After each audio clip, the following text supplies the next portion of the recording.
Assalamualaikum warahmatullahi wabarakatuh. Ketemu lagi dengan channel Dokter Sehat Tanpa Obat.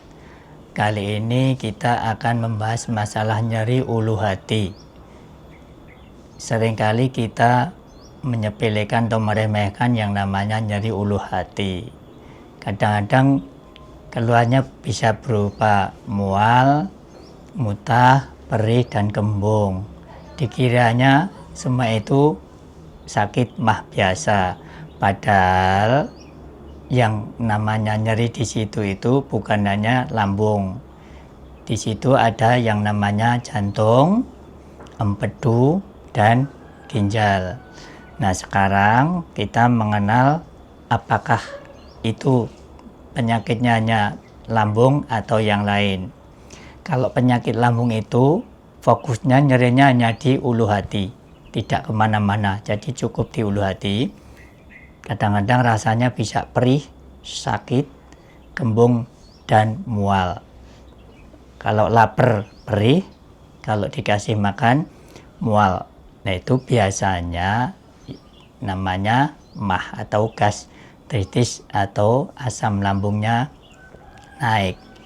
Nah, sekarang apa saja yang keluhannya seperti itu?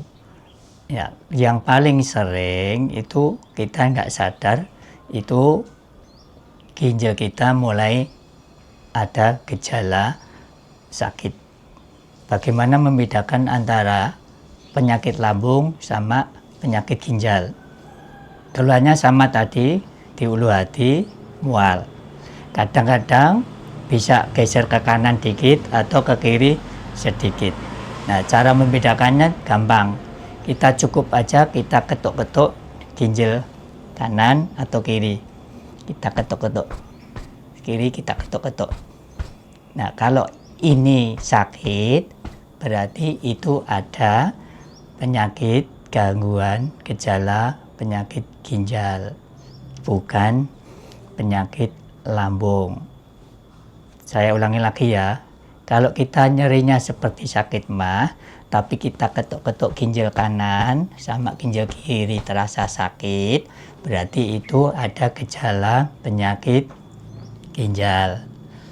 Terus bagaimana membedakan antara penyakit lambung dengan jantung? Nah, penyakit jantung yang keluhan seperti itu biasanya namanya penyakit jantung koroner.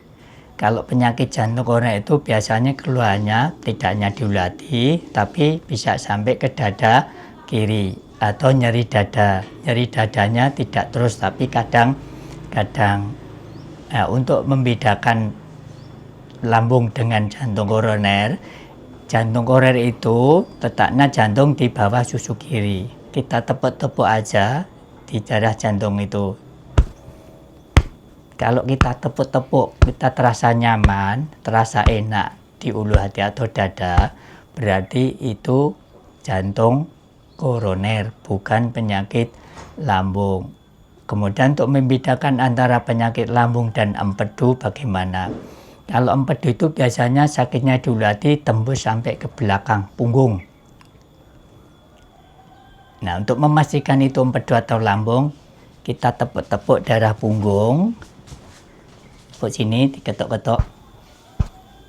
Nah, kalau lambung kita terasa nyaman atau terasa enak, berarti itu gejala penyakit empedu, bukan penyakit lambung. Terus kalau kita sudah dapat mengenali penyakit seperti itu, bagaimana caranya mengantisipasi atau mengatasinya atau terapinya bagaimana? Episode yang dulu sudah saya kasih tahu kalau kita ginjalnya yang kena, terapinya cukup tiap mau pipis diketuk-ketuk ginjalnya kanan kiri. Kalau itu penyakit jantung koroner, tiap saat ketuk-ketuk aja jantung di daerah bawah susu kiri, tepuk-tepuk. Ditepuk-tepuk terus setiap saat, setiap waktu, setiap longgar. Nah, kalau penyakit tadi kita indikasikan ke arah empedu, ya daerah empedu tadi pas punggung tadi, daerah ini tadi ketuk-ketuk aja Nah, terus, nah begitu tadi caranya kalau kita bisa mengenali, caranya mengenali penyakit lambung, ginjal, jantung koroner, dan empedu. Terapinya seperti itu.